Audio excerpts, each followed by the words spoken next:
Bien, vamos a dialogar desde San Francisco con el colega Franco Vargas, porque en las últimas horas, en los últimos días, hubo un suceso que generó una revolución mediática en San Francisco, en toda la región, información que llegó incluso hasta los medios nacionales. Hoy veía una publicación, todo un informe que ha desarrollado el prestigioso periodista Gustavo Gravia, y tiene que ver con una asociación delictiva, una presunta asociación delictiva de la cual fue parte o es parte el presidente de Sportivo Belgrano, Pablo Esser, uno de los capos de una facción de la barra brava de Sportivo Belgrano. Bueno, una cuestión, un entramado muy importante del cual vamos a conocer algunos detalles seguramente con el amigo Franco Vargas. Hola Franco, ¿cómo estás? Un saludo grande, ¿cómo andás?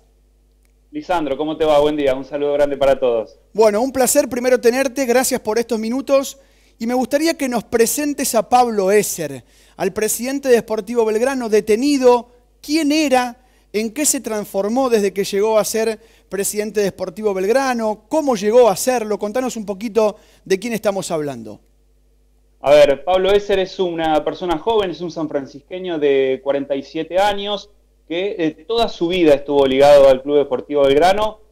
Fue jugador allá en los años 80, en la década del 90, en las inferiores obviamente, llegando a jugar en primera división del club cuando este estaba en la Liga Cordobesa. Después de jugar, bastante joven, dejó de hacerlo, porque ya en el 2003, en el año 2003, llega como dirigente al Club Sportivo Belgrano después de que había habido un problema muy grande con la entidad, donde casi va a quiebra, casi desaparece en ese tiempo porque no había dirigentes, no había nadie que se haga responsable de las deudas que tenía el club. Llega un gerenciamiento de la entidad a través del empresario Carlos Granero, que es reconocido también en el mundo del fútbol, y bueno, llega Pablo Esser en ese momento a ser el presidente de la institución con tan solo 29 años, transformándose en el presidente más joven de Sportivo Belgrano a lo largo de su historia. Estuvo 4 años en el cargo, después pudo haber elecciones. El gerenciamiento ya se dejó de lado en el año 2007 y Pablo Esser se retiró de Sportivo Belgrano para trabajar en el fútbol, seguir trabajando en el fútbol junto a Carlos Granero y la empresa en ese momento Balón Sociedad Anónima en Talleres de Córdoba, donde también tuvieron su paso con un gerenciamiento en la entidad. Unos años después vuelve a nuestra ciudad, cuando Sportivo Belgrano ya estaba en el torneo Federal A, en el año 2012, 2013 aproximadamente, como colaborador de la dirigencia, y en el año 2016, cuando el presidente era Rubén Boeto, tuvo un distanciamiento, hubo un quiebre en la comisión directiva. Pablo Esser se fue del club, formando su propia agrupación. En el año 2017, si bien no era como presidente de una agrupación, sí se presentó a elecciones donde perdieron los comicios, y ya ahora sí en el año 2019, obviamente el año pasado, no hubo elecciones, hubo una sola lista que se presentó, fue la de Pablo Esser, presidente, y desde 2019 asume su segundo mandato al frente de la entidad, que obviamente terminó de manera abrupta, ¿no? la semana pasada. ¿Cuántos detenidos hay hoy por esta asociación delictiva que desbarató la Policía Federal? A ver, de la comisión directiva de Sportivo y que sean vinculados directamente a Sportivo es solamente Pablo. Bien. Como Pablo Esser, como parte de la comisión. Después sí hay un colaborador, que es una persona que nosotros veíamos siempre estar en Sportivo Belgrano, que es Juan Bocio, más conocido como Cuchu Bocio, y después hay 5 detenidos más, pero que ya por ahí el más importante es a quien se menciona como el líder de una de las facciones de la barra brava de Sportivo Belgrano. Estamos hablando de Brian Requena, que en realidad tiene pedido de captura, pero está prófugo, no está detenido. Después sí hay otras 4 personas que son personas algunos que eran parte de la Barra Brava, como Franco Espina, o algunos otros que forman parte de esta asociación o de esta banda delictiva, pero que no tienen vinculación directa con el Club Esportivo Belgrano, solamente, y por los que nos dice el fiscal,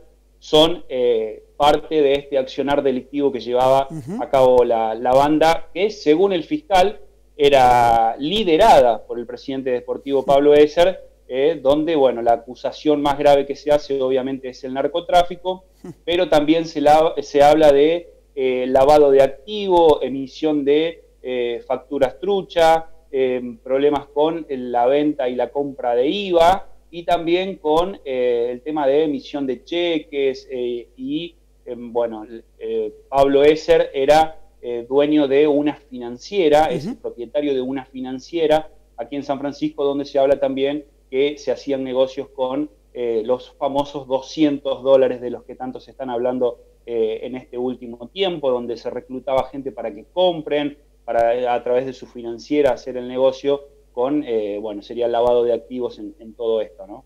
Franco, dos últimas. La primera, en la ciudad, una ciudad no como Sunchales, pero sigue siendo relativamente pequeña, en donde se conocen todos o la mayoría se conocen. ¿Se hablaba de esto en la ciudad? ¿Había ese run run, como decimos en la zona, en donde aparecían estos nombres hoy detenidos e incluso el presidente de Sportivo Belgrano? A ver, esto es algo, Lisandro, que yo te lo voy a decir a modo estrictamente personal y me hago cargo de lo que te digo. Sí. Yo hace 12 años que trabajo como periodista, que me toca cubrir Sportivo Belgrano. Obviamente todos conocíamos a Pablo Esser. Yo personalmente jamás le conocí un trabajo estable a Pablo. Nunca supe de que sea un trabajador en relación de dependencia o que tenga una empresa, como sí puede ser otros presidentes de Sportivo Belgrano o el presidente de otras instituciones importantes aquí en San Francisco. Entonces uno por ahí tenía la noción de que Pablo estaba vinculado a los negocios del fútbol. No quiere decir que uno piense que hacía las cosas mal, pero sí que él vivía del fútbol. Lo que pasa es que de esto en particular, del narcotráfico, ya nos sorprendió a todos. Es algo que sí no teníamos constancia de que lo hacía, no teníamos idea de que estaba vinculado en todo esto. Por eso fue tan grande la sorpresa que nos llevamos las semanas pasadas, y más aún cuando nos vamos enterando detalles de lo que el fiscal está investigando, de una causa que llevó 2 años, donde, si bien se está tratando de dilucidar todo, hablaría ya de vinculación con la banda de los Monos de Rosario, una de las bandas delictivas más grandes del país. Entonces, repito, por ahí uno tenía ciertas dudas sobre el accionar del presidente de Sportivo Belgrano en otras épocas, pero es como que esto ya nos sobrepasó y fue demasiado. Franco, ¿se sabe a través del fiscal de lo que le va llegando como información a ustedes, la investigación en qué punto está, si esto va a seguir, si va a haber un juicio próximamente, si hay una fecha estipulada? ¿Se sabe algo o es muy pronto todavía? Es muy pronto, se sabe, o por lo que nos dijo el fiscal, que las investigaciones van a seguir. A ver, el miércoles de la semana pasada hubo 30 allanamientos, algunos en la ciudad aquí nuestra de San Francisco, otros en frontera, ya del lado de Santa Fe, y también en la localidad de Josefina, una población distante a 3 kilómetros de San Francisco. Por lo que nos dice el fiscal, por el momento la causa más importante o en la que más foco se está haciendo es en la del narcotráfico. Lo positivo para nosotros, por lo menos como periodista, como amantes del deporte de San Francisco, y porque es lo que uno hace desde tantos años, nos dice que no hay vinculación alguna de Sportivo Belgrano, que la causa y la investigación va pura y exclusivamente contra la persona, contra Pablo Esser. Obviamente que el club queda tocado por ser el presidente, pero bueno, en principio la investigación va a seguir, una investigación que lleva ya más de 2 años y medio. En la jornada de ayer nos enteramos que los abogados de Pablo Esser han pedido la prisión domiciliaria aduciendo que Pablo está en una situación de obesidad y que sería persona de riesgo en este momento tan complicado sanitario que estamos viviendo con el coronavirus. Así que se está terminando de dilucidar eso, a ver qué pasa con Pablo Esser, que ya fue trasladado a una cárcel en Córdoba capital. Y bueno, y por ahora esperar. No nos han dado fechas claras, pero sí todo indica que el final de esta causa sería en un juicio oral, que bueno, vamos a ver y esperar a ver en cuánto tiempo se podría dar, ¿no?